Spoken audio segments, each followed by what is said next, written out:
नमस्कार, हर हर महादेव, जय भोलेनाथ। आप सभी का स्वागत। ये है चाचा के फैक्ट्स। मैं नितिन हूँ, कहानियाँ सुनाता हूँ। आज की कहानी सुनैना और सुधीर से जुड़ी है और जिसमें कि आपको शिव भक्ति क्या होती है पता चल जाएगा। सुधीर हमेशा अपनी वाइफ को ये कहते थकते नहीं थे कि शिव भक्ति किया करो, ईश्वर पर विश्वास करो, चमत्कार 100% होंगे। और सुनैना मजाक बनाकर ये बोलती थी कि आज की डेट में किसी के पास किसी के लिए वक्त नहीं, तुम ईश्वर के लिए भी वक्त निकाल लिया करते हो। रोज सुबह जाकर तुम्हारे को क्या ज़रूरत पड़ती है कि शिवलिंग पर जल चढ़ाना है और ईश्वर में आस्था रखनी है। तो सुधीर ये कहता था कि मेरे जीवन में जो भी सुख है वो महादेव की वजह से ही है। मेरी अच्छी जगह शादी हुई, अच्छी जगह व्यापार है, अच्छी जगह नौकरी करके अपना व्यापार बनाया, मतलब बच्चे अच्छे खासे स्कूल में पढ़ रहे हैं, माता पिता साथ रहते हैं, छोटे भाई को मैं सेटल कर चुका हूँ, इससे ज़्यादा मुझे क्या चाहिए। उन्होंने कहा नहीं, इसमें सारी मेहनत सुधीर तुम्हारी है ना, तुम्हारे महादेव ने क्या किया है। सुनैना का ये जो तरीका था ना बात करने का, ये हमेशा सुधीर को एक पिन सी चुभो देता था कि मैं क्या बोलूँ, क्या कहूँ। लेकिन सुधीर ने एक बार जब शिवरात्रि थी तो सुनैना ने अपने घर जाने का जिद कर दिया। इसने कहा शिवलिंग पर जल चढ़ाने के बाद मैं पूरे दिन फ्री हूँ, ऑफिस नहीं जाना, मुझे काम नहीं करना और वर्कर्स को भी मैंने छुट्टी दे दिया है, तो मैं घर चलूँगा, तो मैं तुम्हारे घर लेकर चल रहा हूँ। लेकिन उसने कह दिया कि नहीं, मैं लेट हो जाऊँगी और ये सब कुछ बाद में कर लेना। मतलब बहस हो गई किसी बात को लेकर, तो मम्मी पापा ने भी कह दिया कि बेटा कोई बात नहीं सुधीर, पहले बहू रानी की सुन ले। सुनैना ने शिवरात्रि वाले दिन एक शिव भक्त को जल चढ़ाने से रोक दिया। आगे क्या हुआ बताऊंगा अभी फिलहाल चैनल का इंट्रो, उसके बाद आकर कहानी शुरू करते हैं। कहीं नहीं जाना, पूरी कहानी सुनना। जय भोले।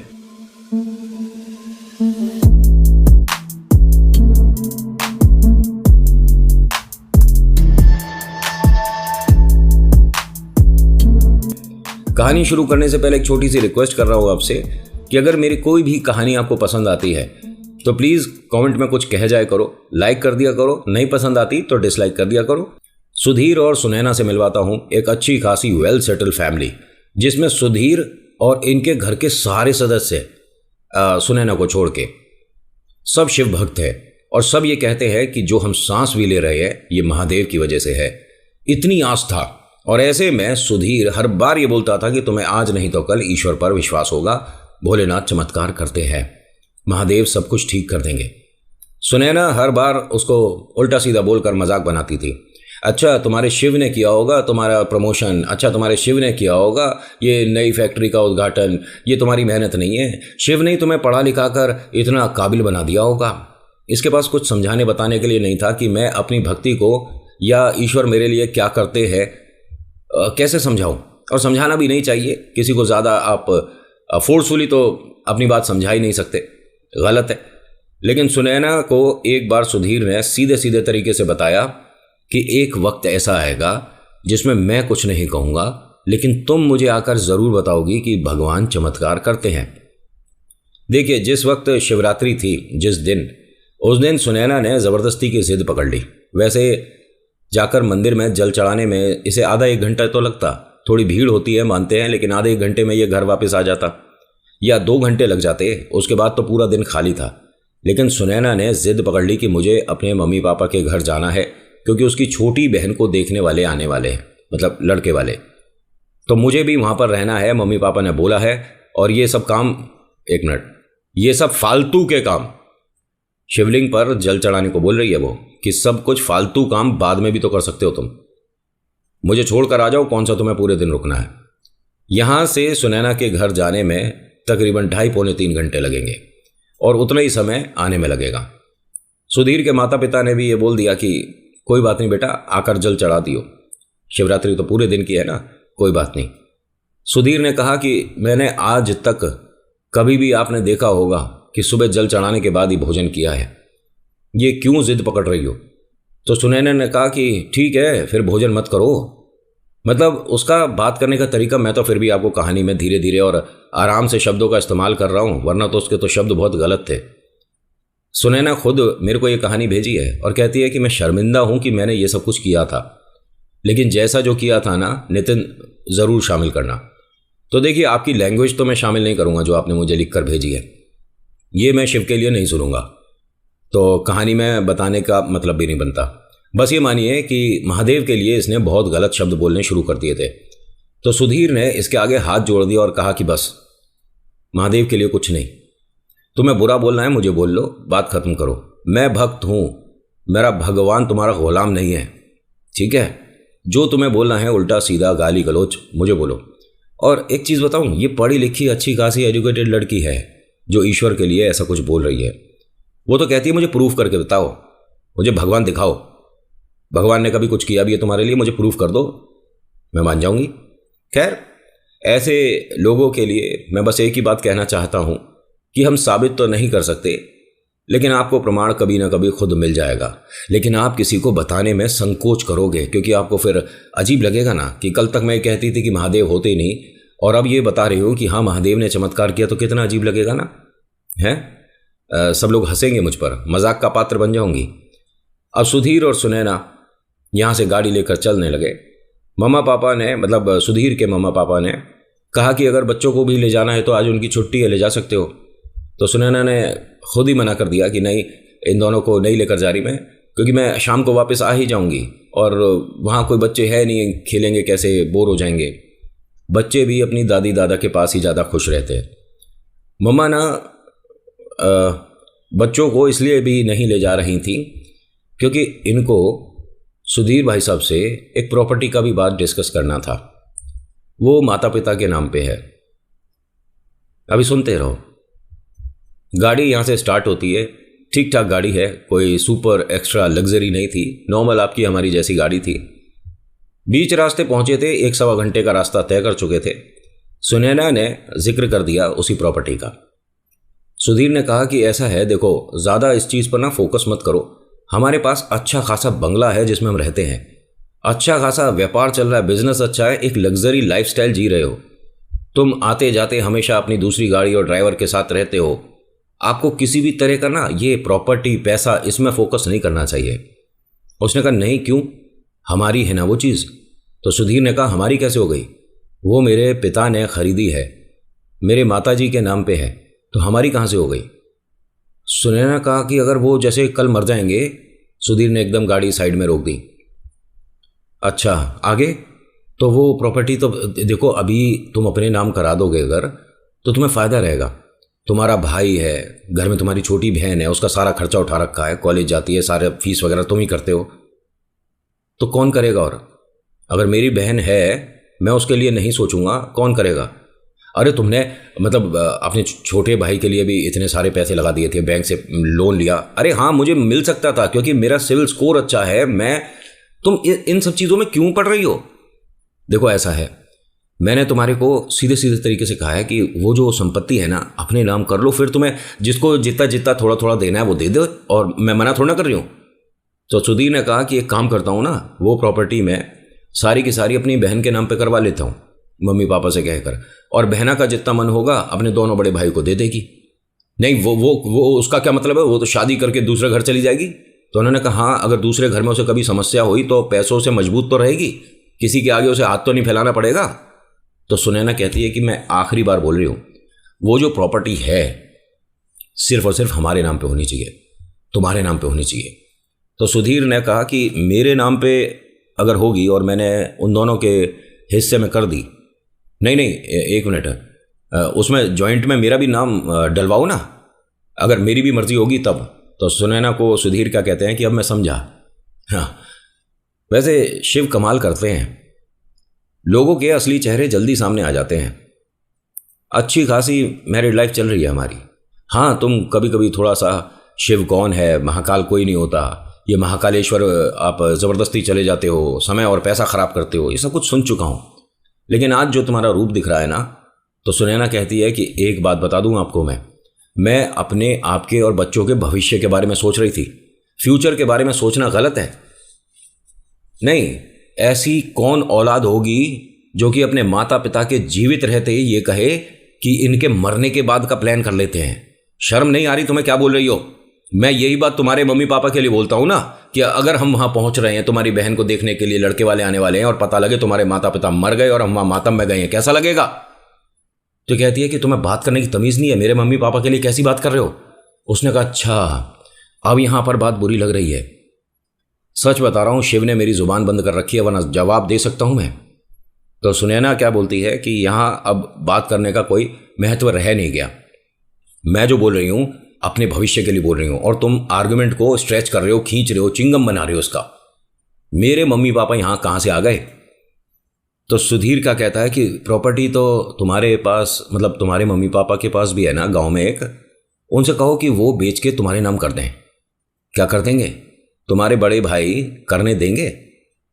अरे उनकी प्रॉपर्टी में मेरा क्या मतलब है? अच्छा, तो मेरे मम्मी पापा की प्रॉपर्टी में तुम्हारा क्या मतलब है? अब देखो, इस बात का बहस का कोई अंत है नहीं। सुधीर ने कहा कि मैं तो बहस करना भी नहीं चाह रहा था, मैं तो तुम्हें सीधा सीधा घर छोड़ता और वहीं से वापस आता। क्यों, तुम अंदर नहीं आओगे क्या? घर में बैठोगे नहीं? जो लड़के वाले आ रहे हैं उनसे मिलोगे नहीं? मेरा मन पहले तो था, अब नहीं है। तुम्हारे इन सारे सवालों में मुझे कुछ लालच की बू आ रही है, और मेरे से बैठा नहीं जाएगा। ज़बरदस्ती की, फालतू की, फेक स्माइल मेरे से होगी नहीं। तुम अपना अच्छे से सेलिब्रेट करो। ठीक है, जैसी तुम्हारी इच्छा। अब ये उनको छोड़ता है, सुनैना को वहाँ पर घर। सुधीर वहाँ से वापस आता है अपने घर, क्योंकि सुनैना ने कह दिया था कि मैं शायद हो सकता है 2-1 दिन रुकूंगी, वरना तो वहाँ पर स्टे करता, आसपास रुकता, फिर 2-4 घंटे बाद वापस आना था। सुधीर वापस घर आता है। माता पिता उसे देखकर कहते हैं कि बड़ा परेशान लग रहा है, क्या हुआ? अरे नहीं नहीं, ये तो हस्बैंड वाइफ के बीच में आर्गुमेंट होते ही रहते हैं। इसने काम बढ़िया किया ये कि अपनी बात को ज़्यादा जग जाहिर नहीं करा। लेकिन सर, अब आपकी बात यहाँ पर सभी के सामने आ रही है। अच्छा, मैं आप लोगों से एक सवाल करूँ अभी कहानी में आगे जाने से पहले, क्या सुनैना का ये बर्ताव शिव के लिए और अपने हस्बैंड के लिए ठीक था? क्या समझाने बताने का कोई और तरीका भी हो सकता था? क्यों इतना लालची होता है इंसान कि जो उसने कभी खुद कुछ किया नहीं, या उसके लिए प्रॉपर्टी के लिए कभी कोई मेहनत करी नहीं, रुपया 2 रुपया जोड़ा नहीं, उस पर हक जमाने लग जाए कि तू मर जाए और वो मिल जाए। सही है कि गलत है, बस ये लिख कर बताना मुझे। मेरा नाम लिखना आगे, नितिन ये बात सही है, नितिन ये बात गलत है, बस ऐसा लिख देना, मैं समझ जाऊंगा कि आपने कौन सी बात का जवाब दिया है। अब यहाँ सुनैना अपने घर पहुँचती है, लड़के वाले आते हैं। बातचीत में पता पड़ता है कि इस लड़के को, इस फैमिली को सुधीर ने अप्रोच किया था। मतलब जिन बिटिया की शादी हो रही है उनके जीजा जी ने, सुनैना के हस्बैंड सुधीर। अब घर वालों को समझ नहीं आया कि मतलब आप सुधीर जी को कैसे जानते हो? तो लड़के ने बताया कि अरे सर इतने अच्छे हैं कि मेरी जॉब भी उन्होंने ही लगवाई थी, और मैं एक बार उनके पास इंटरव्यू के लिए गया था, तो उन्होंने कहा कि हमारी फैक्ट्री, हमारे मतलब व्यापार में अभी कोई ज़रूरत तो नहीं है, लेकिन मैं तुम्हारा इंटरव्यू करा सकता हूँ। मेरा एक दोस्त है, उसकी कंपनी में ज़रूरत है, आपको ब्रांच हेड की पोस्ट मिल सकती है, क्योंकि आप काफ़ी अच्छे पढ़े लिखे हो। और फिर वो ही सर, जो सुधीर सर हैं, मुझे लेकर अपने दोस्त के कंपनी तक आए। वहाँ वो दोनों बैठते हैं, चाय वाय पीते हैं, और मेरा इंटरव्यू हुआ। तो वो जो रेफरेंस वाला पोर्शन होता है उसमें सर ने साइन कर दिया। इतने भले इंसान हैं, और उन्होंने ही मतलब इस घर का पता दिया है और बताया कि उनकी जो साली साहिबा हैं, शादी के लिए उनके घर पे देखा जा रहा है। ठीक है, ससुराल में सब लोग अपनी छोटी बिटिया के लिए वर देख रहे हैं, और आप दोनों की जोड़ी बहुत अच्छी लगेगी, और आपके बारे में, सबके बारे में मुझे सोचने की ज़रूरत नहीं पड़ी। जो इंसान इतना अच्छा है उसका परिवार सच में ही अच्छा ही होगा। अब सुनैना को ये बात बड़ी अजीब लगी कि मैं इसकी परिवार के बारे में क्या क्या बोल रही हूँ, और उल्टा सीधा बोले ही चली जा रही थी, इसके माता पिता मर जाएं, संपत्ति मिल जाए। और ये कितनी, मतलब बताई भी नहीं इन्होंने। ये कब की बात है जो सुधीर जी से आप मिले थे? उन्होंने कहा 2 साल हो गया। 2 साल में उसने 2 मिनट का जिक्र नहीं करा कि मैंने किसी की मदद करी। जो शिव के फौज में होते हैं ना, वो सच में मौज में होते हैं। वो किसी के लिए कुछ अच्छा कर जाएंगे तो दूसरे को बताते नहीं हैं, ज़्यादा जाहिर नहीं करते। सुनैना को सच में अपने ऊपर शर्म आने लग गई कि मतलब ये क्या हो रहा है। मैं उन्हें फ़ोन करके, या जब वो आएंगे ना तब उनसे पूछूंगी कि ये सब क्या है। मतलब मेरे को तो ये लग रहा था कि सुनैना के लिए मम्मी पापा ने कोई लड़का देखा है, सब कुछ, और ये तो सारी प्लानिंग सुधीर की थी। भाई साहब, यहाँ पर रिश्ता तय हुआ। रिश्ता तय होने के बाद सुधीर जी को फ़ोन करने के लिए इस लड़के ने जैसे ही फ़ोन निकाला तो सुनैना ने पूछा, मतलब ये जो घर के दामाद हैं नए, उनसे कि आप उनसे दोबारा मिले थे? तो हंसकर कहता है कि नहीं भाभी, मैं बस उन्हें फ़ोन कर ही रहा था। नहीं नहीं, आप मत करो, मैं उन्हें सरप्राइज़ दूंगी। अच्छा ठीक है, लेकिन सर को थैंक यू बोलिएगा, उनकी वजह से ही आज मेरा घर एक अच्छी स्थिति पे आया है। क्योंकि मैंने नहीं सोचा था कि मुझे ब्रांच हेड का पोस्ट मिलेगा, मैं तो सिर्फ एज ए एम्प्लॉय ट्राई करने गया था। उन्होंने मेरे मार्क्स देखे, मार्कशीट देखी, मेरा तजुर्बा देखा और कहा कि आप इस पोस्ट के लिए नहीं, ब्रांच हेड के लिए अप्लाई करो। और आज ईश्वर की दया से सब कुछ अच्छा चल रहा है। और देखिए, मुझे जीवन साथी भी उन्हीं की वजह से ही मिला है, तो मेरे लिए तो वो शिव स्वरूप हैं। सुनैना ने कहा कि 1 मिनट, क्या है? मतलब वो, मैं महादेव को बहुत मानता हूँ ना, अब यहाँ पर भी महादेव आ गए। सुनैना को समझ नहीं आ रही कि जिससे मेरी शादी हुई है ये भी महादेव का चेला निकला। और ये जो नया इंसान हमारे, एक गौरव नाम है इनका, ठीक है, ये जो गौरव हमारी ज़िंदगी में अब शामिल हो रहा है, ये भी शिव का भक्त है। अब इससे पूछोगे तो ये भी बता देगा 10-12 बातें कि हाँ, शिव ने मेरे लिए भी चमत्कार किए हैं। आने दो, मैं सुधीर से बात करूंगी। सुधीर अपने घर पहुंचा था। पहुंचने के बाद नहाया, फटाफट से कपड़े चेंज करे, मंदिर में जाकर लाइन में लग गया। जल चढ़ाते मैं महादेव से कहता है कि भोले बाबा, थोड़ा ना कष्ट में हूँ, बहुत सारे सवालों के जवाब मेरे पास है नहीं, आप थोड़ा संभाल लो। लोग तो बदल नहीं सकते, उनके मन और विचार तो बदल सकते हैं। महादेव, आपकी ही बिटिया है सुनैना, थोड़ा गलत बोल गई आपके लिए आज, मन बहुत दुखी हुआ। बहुत प्यारी है, घर में सबका मान सम्मान करती है, पूरे दिन माता पिता की सेवा में भी लगी रहती है, बच्चों को अच्छे से पढ़ा लिखा कर कुछ बड़ा अफसर बनाएगी, ये भी पक्का पता है।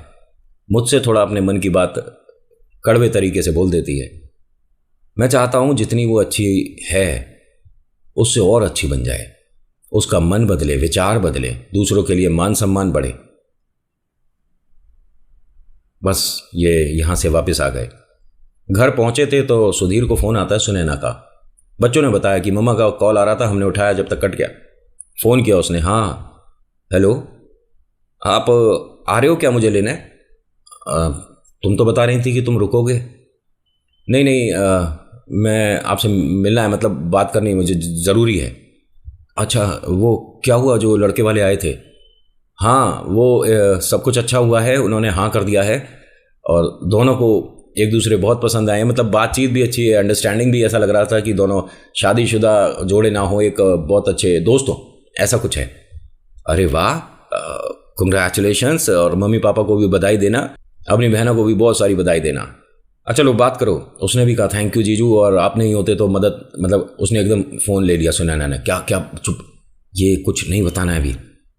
हेलो, हाँ कुछ कह रहे थे प्रीति, कुछ कह रही थी? सुनैना ने एकदम फ़ोन ले लिया कि जो कहूँगी वो मैं कहूँगी और तुम मुझे लेने आ जाओ। अब इसने कहा कि अभी शाम हो रही है, मैं आऊँगा फिर रात हो जाएगी। हाँ कोई बात नहीं, मैं घर पे आना है मुझे बस। अब भैया थोड़ी ज़िद्दी तो है। सुधीर ने कहा कि ठीक है, आप थोड़ा वेट करो, समय लगेगा, आता हूँ। मम्मी पापा ने कहा कि ये तो पूरे दिन की तेरी ड्यूटी सी हो गई, ना तो रेस्ट कर पाया ना कुछ। कोई बात नहीं, क्या करें, अब कभी कभी उसका मन ऐसा हो जाता है कि बस मेरे पास जवाब नहीं होते कहने के लिए। अब ये सुधीर भाई साहब वापस गए, सुनैना को गाड़ी में लिया, सबसे मान सम्मान के साथ विदाई करी और सबको बधाई दी, सबके लिए मिठाई, लड्डू, पेड़े जो ले जाने थे वो लेकर गए और सुनैना को लेकर ये वापस लौट रहे थे। अच्छा हाँ, एक चीज़ बताऊँ, सुनैना को गाड़ी चलानी नहीं आती है बिल्कुल, ठीक है। अब सुनैना और सुधीर जब बीच हाईवे पे आए तो सुनैना ने कहा कि 1 मिनट गाड़ी रोकिए, मुझे आपसे बात पूछनी है। हाँ हाँ बताओ। देखो, सबसे पहले कि तुम किसी की हेल्प करते हो तो दूसरे को बताओ तो सही, मुझे तो बताओ। मैं किसी की हेल्प करता हूँ तो तुम्हें बताऊँ? मैं समझा ही नहीं। तुमने किसी की नौकरी लगवाई थी, उसे अपनी गाड़ी में ले जाकर अपने दोस्त के गए थे और वहाँ पर, अच्छा हाँ हाँ, और ये ऐसे क्यों भूल रहे हो? अच्छा हाँ हाँ, उसी को तो तुमने हमारे घर का पता दिया था, उसी से शादी तय हुई है। हाँ मुझे उसका मैसेज आ गया था। अच्छा, मैंने मना किया था, उसने तब भी तुम्हें मैसेज कर दिया? तुम अगर अच्छे इंसान हो तो 10 लोगों को बताते क्यों नहीं हो? सुधीर ने कहा ये तो मेरी तारीफ कर रही हो, गुस्सा हो रही हो, मुझे डांट रही हो, क्या कर रही हो? अरे मैं तुमसे बहुत प्यार करती हूँ, पहली बात तो ये है। दूसरी बात, मैं सबके भविष्य के बारे में बोल रही थी, लेकिन मैं बहुत बड़ी मूर्ख थी जो अपने मम्मी पापा के लिए ये बोल गई कि वो मर जाएं और उनकी संपत्ति मुझे मिल जाए। सुधीर ने कहा कि तुम थोड़ी परेशान हो, अपना मन थोड़ा शांत करो, कोई बात नहीं, सब ठीक हो जाएगा। नहीं, मैं देखो कितनी बड़ी मूर्ख हूं, जो शिव की पूजा कर रहा है, शिव भक्ति कर रहा है, उसे कहती हूं कि शिवलिंग पर जल नहीं चढ़ेगा, पहले मुझे मेरे घर लेकर चल। और तुम ये नहीं बता सकते कि तुमने सारी मदद करी है। घर में प्रॉब्लम हुई थी, मुझे ये भी पता चला, कोई वकील साहब आए थे, कोई भाई के साथ कोई केस हुआ था, उसमें तुमने अपने किसी दोस्त वकील को भेजा था, सारा मामला सॉर्ट करा दिया, मुझे बताने की जरूरत नहीं है, घर से पता पड़ रहा है मुझे। अच्छा ठीक है, ये सब चलता रहता है बाजार में, अब मेरी जान पहचान है तो मैंने मदद कर दी। उनका फ़ोन आया था मुझे मम्मी पापा का और बताया ये समस्या हो गई है, ज़्यादा बड़ी बात नहीं थी। भाई को उठाकर वो जेल डाल देता। अरे ऐसे नहीं कोई जेल डाल देता है, गलती नहीं है, फिर भी तुम छोड़ो ना। सुने ना, ये दुनियादारी में बहुत सारी बातें कभी कभी घर पर शेयर नहीं हो पाती है। अरे जब तुम किसी की मदद करते हो बताओ तो सही सामने वाले को, तभी तो यकीन होगा कि हाँ तुम्हारा शिव तुम्हारे लिए कुछ करता है और तुम लोगों के लिए मदद करते हो। यहां बार बार तुम शिव का नाम क्यों ले रही हो? मैंने सुबह भी कहा था कि जो कहना है मुझे कह दो, महादेव को बार बार नहीं बोलो। उसने कहा नहीं, महादेव क्या कर देंगे? अब मैं अभी यहां बोलूं कि कोई ऐसा चमत्कार हो जाए है कि महादेव पर मुझे यकीन हो जाए, तो क्या हो जाएगा? नहीं होगा ना। आप बढ़िया हो, आप अच्छे हो, आप अच्छा काम कर रहे हो तो 10 लोगों को बताओ। महादेव अच्छे होंगे तो वो 10 लोगों को अपने आप पता चल जाएगा। सुधीर ने कहा कि मुझे समझ नहीं आ रहा कि तुम प्रसन्न हो, खुश हो, नाराज हो, गुस्सा हो, क्या हो, नहीं समझ आ रहा। घर चलें, काफ़ी रात हो रही है। हाँ चलो, लेकिन थैंक यू, आपने मतलब इतनी मदद करी है घर में सभी के लिए। तो सुधीर ने कहा आप थैंक यू भी बोल रहे हो, मतलब धन्यवाद कर रहे हो, और वो भी गुस्से में। ऐसा धन्यवाद नहीं चाहिए मुझे। थोड़ा सा इसने मस्ती मजाक करके सुधीर ने माहौल को हल्का सा लाइट किया, लेकिन हाईवे क्रॉस होने से पहले इन्होंने एकदम अपने छाती पे हाथ लगाया और कहते हैं कि मुझे पेन हो रहा, दर्द होना शुरू हो गया। इसे गाड़ी चलानी आती नहीं है। 1 मिनट, आप गाड़ी साइड करिए, मैं पानी देती हूँ। बैग से पानी की बोतल निकाली, शीशे खोल दिए, एसी तेज़ कर दिया। अब कैसा लग रहा है आपको? नहीं, दर्द बढ़ता जा रहा है, मेरे को समझ नहीं आ रहा, ये अटैक है शायद। सुने ना, अपना ख्याल रखना। और परिवार, 1 मिनट, ये सब कुछ कहने की जरूरत नहीं, मैं कुछ करती हूँ। ये गाड़ी से बाहर उतरती है, बहुत लोग निकल रहे हैं, सामने हाईवे है, कोई रोकने को तैयार नहीं गाड़ी। भैया 1 मिनट, भैया 1 मिनट। अब कोई रुके नहीं, ये किससे क्या कहे, और उनको देख रही है तो वो बस छाती पे हाथ लगाए सीट पे लेट गए थे। ये वापस आई उनके पास, उनको जगाने की कोशिश करती है। वो कहते हैं कि मेरे बहुत ज़्यादा दर्द होता जा रहा है, मुझे समझ नहीं आ रहा क्या करूँ। अब ये बहुत ज़्यादा परेशान, कभी दाएं भाग रही है, बाएं भाग रही है। बहुत सारे लोग निकले यहाँ से, एक आदमी ऐसा नहीं जो रुक कर पूछ ले कि बिटिया क्या परेशानी हो गई। एक आदमी नहीं था। तभी इनकी गाड़ी स्टार्ट होने की आवाज़ आई। इसने गाड़ी में ऐसे देखा तो एक आदमी था। उसने इशारा करा, बिटिया बैठो फटाफट से। अब थोड़ा इनकी उम्र से 10-12 साल ज़्यादा ही थी। उन्होंने सफ़ेद कुर्ता पजामा पहन रखा था, माथे पे लंबा सा टीका था। जैसे ही ये सुनैना गाड़ी में बैठती है, वो जो भाई साहब है उन्होंने गाड़ी भगानी शुरू कर दी और सुधीर के सिर पर हाथ फेरते हुए क्या बोलते हैं, कुछ नहीं होगा, आप परेशान मत हो, कुछ नहीं होगा। जो आपके मन में गलत विचार आ रहे हैं ना बेटा, घर परिवार संसार सब खत्म ना, सोचना भी नहीं। इतनी बात बोलने में कितना समय लगेगा? सुनैना कहती है कि मैंने यही बात सुनी थी। उसके बाद एकदम से 8-10 वार्ड बॉय वगैरह आ गए, 2 डॉक्टर आ गए, दरवाज़ा खोला, स्ट्रेचर लिया और उस पर सुधीर को लेकर अंदर इमरजेंसी में चले गए। मैं गाड़ी में बैठी देख रही हूँ। डॉक्टर साहब ने कहा कि मैम आप पीछे क्यों बैठ गए हैं, आप आइए अंदर आइए, फॉर्मेलिटीज़ भी करनी है। इसने गाड़ी में चारों तरफ देखा। पहली बात, डॉक्टर ने यह क्या बोला अभी कि मैडम आप पीछे क्यों बैठ गई हैं? एक गाड़ी जो चला रहा था वो आगे बैठेगा ना, और जो मेरे हस्बैंड हैं, जो पेशेंट जिनको एक समस्या हुई थी, अटैक था, वो आगे बैठे हुए थे, तो मैं पीछे ही तो बैठूंगी। वहां पहुंचने के बाद आधे पौने घंटे में स्थिति नॉर्मल हुई। हाँ, ये अटैक था। अगर यहां नहीं पहुंची होती तो सुधीर को खो देती। आंखों में आंसू थे, बहुत सारे सवाल थे। डॉक्टर कहाँ हैं वो जो बाहर आए थे? वो वहाँ सामने कैबिन में बैठे हैं। वो वहाँ गए। सुनैना हाथ जोड़ती है कि थैंक यू सो मच कि आपने मतलब मेरा सुहाग बचा दिया, और मैं आपसे कुछ सवाल भी करना चाहती हूँ। उन्होंने कहा कि थैंक यू आपका करना चाहिए कि आप वक्त रहते उन्हें यहाँ तक ले आई।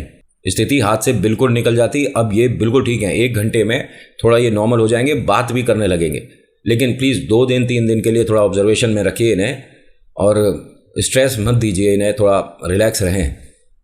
नहीं नहीं, मैं पूरी इनकी केयर करूँगी। लेकिन आप ये बताइए ना, जो भाई साहब और आए थे वो किधर बैठे हैं? वेटिंग एरिया में गए या कहाँ गए हैं? उन्हें मुझे थैंक यू बोलना है। मैं समझा नहीं, कौन भाई साहब? अरे जो गाड़ी चला कर लाए थे। मैडम गाड़ी आप ही चला रही थी, सबने देखा है, और उसके बाद सब कहते हैं कि उतर कर पीछे बैठ गई। मुझे पता है कि ऐसी स्थिति में हमारा दिमाग काम नहीं करता है, बट अब आप ठीक हो ना? आपको किसी चीज़ की ज़रूरत है? मैं कुछ खाने की या जूस की व्यवस्था करता हूँ, आप रिलैक्स रहिए और फैमिली को अभी मत बताइए, थोड़ा और नॉर्मल हो जाए तब बात करा देना फ़ोन पे। नहीं, मैं सब कुछ करा दूंगी। आपने क्या बोला कि गाड़ी मैं चला कर लाई हूँ और फिर आप सब आ रहे थे और मैं गाड़ी में पीछे बैठ गई? जी मैम, गाड़ी आप ही चला रही थी। अरे आप कैसी बातें कर रहे हो? मैं ये क्या मान लूँगी? मुझे ड्राइविंग आती ही नहीं है, मैं कैसे चला लूँगी गाड़ी? उन्होंने कहा अरे आप चिल्लाइए मत प्लीज़। एक मिनट, एक लड़के को बुलाया, कैमरा दिखाना सामने वाला जहाँ पे हमारी गाड़ी आके रुकती हैं। कैमरा दिखाया, उसमें यही चला रही थी, गाड़ी में उतरकर पीछे यही आई है। और अब आकर डॉक्टर साहब से कहती है कि गाड़ी तो कोई भाई साहब चला रहे थे, उनका धन्यवाद करना है। इसकी आंखों में आंसू और बस इंतजार था कि फटाफट से सुधीर को होश आ जाए। मैं इसे बताऊंगी कि महादेव मैंने साक्षात देखे हैं। सुधीर को जैसे ही होश आया, इमरजेंसी वार्ड में बहुत सारे लोग थे, मतलब ये वहां पर दूर से कॉरिडोर में चिल्लाती हुई भागती हुई आ रही थी और कहती है कि महादेव लाए हमें यहां तक। और सुधीर बस मुस्कुराते हुए उन्हें ऐसे बोल रहा था कि बस तेज नहीं बोलो। अब वहां पर आती है, तेज तेज बोलने लग जाती है। तुम्हें पता है कि सुधीर जब तुम्हें अटैक आया था उसके बाद मैंने लोगों से मदद मांगी, कोई नहीं रुक रहा था, एक गाड़ी ऐसी नहीं रुकी जिसमें से किसी ने उतर कर पूछा हो कि बिटिया क्या बात हो गई। और मैं सबसे मदद मांग रही थी, तभी हमारी गाड़ी स्टार्ट होती है और तुम साइड में बहुत ज्यादा परेशान करा रहे थे। वो ये बोलते हैं भाई साहब कि तो सब कुछ ठीक हो जाएगा। तुम्हारे माथे पे उन्होंने हाथ फेरा कि कुछ भी गलत नहीं होगा, सब कुछ अच्छा हो जाएगा। और तभी डॉक्टर साहब आते हैं और सब कुछ ठीक हो जाता है। लेकिन ये कह रहे हैं कि मैं चला रही थी गाड़ी। सुधीर ने कहा कि बस बस कुछ मत बोलो। ये बात सुनैना ने पता नहीं कितने लोगों को बताई अस्पताल में। सुनैना ने सुधीर के माता पिता को और अपने माता पिता को भी फ़ोन करके बता दिया कि स्थिति ऐसी हुई थी। बाद में परिवार वाले सभी लोग आ गए थे, सब कुछ ठीक हो गया। सुधीर यहाँ से जब अपने घर आया, घर पे आते के साथ ही सुनैना सबसे पहले शिव मंदिर गई, धन्यवाद करती और माफ़ी मांगती है कि मेरे से भोलेनाथ बहुत बड़ी गलती हुई जो मैंने आप पर सवाल किया था। जिस तरीके से आपने मुझे समझाया, मेरे जैसों को समझाने का यही तरीका था। आज की कहानी में इतना ही, जैसी इन्होंने बताई मैंने आपको सुना दी। अगर आपको ठीक लगी हो, मैं सही से सुना पाया हूँ, तो प्लीज़ रिक्वेस्ट है कि आप ईश्वर की कहानी, ये जो मैं बता रहा हूँ, ये अपने व्हाट्सएप, इंस्टा, फेसबुक कहीं पे तो शेयर किया करो। मुझे एनालिटिक्स से पता पड़ता है कि आप भूतों वाली कहानियाँ बहुत शेयर करते हो, बट आपको ये इंटरेस्ट नहीं। लोग कहते हैं कि अगर भगवान की कहानी सुनाएगा तो हम तेरे को सब्सक्राइब जो कर रखा है हटा देंगे, अनसब्सक्राइब कर देंगे, और हमें सिर्फ भूत की कहानी देखनी है, इसी वजह से तेरे को देखने आते हैं। हमें ये भगवान की कहानियों में कोई इंटरेस्ट नहीं है। नहीं है ना? कहानियाँ तो अब भी आएंगी, क्योंकि मुझे बहुत इंटरेस्ट है। So thank you so much for watching. मेरा नाम नितिन। मुलाकात करूंगा एक अगली वीडियो में। हर हर महादेव, जय भोलेनाथ। धन्यवाद।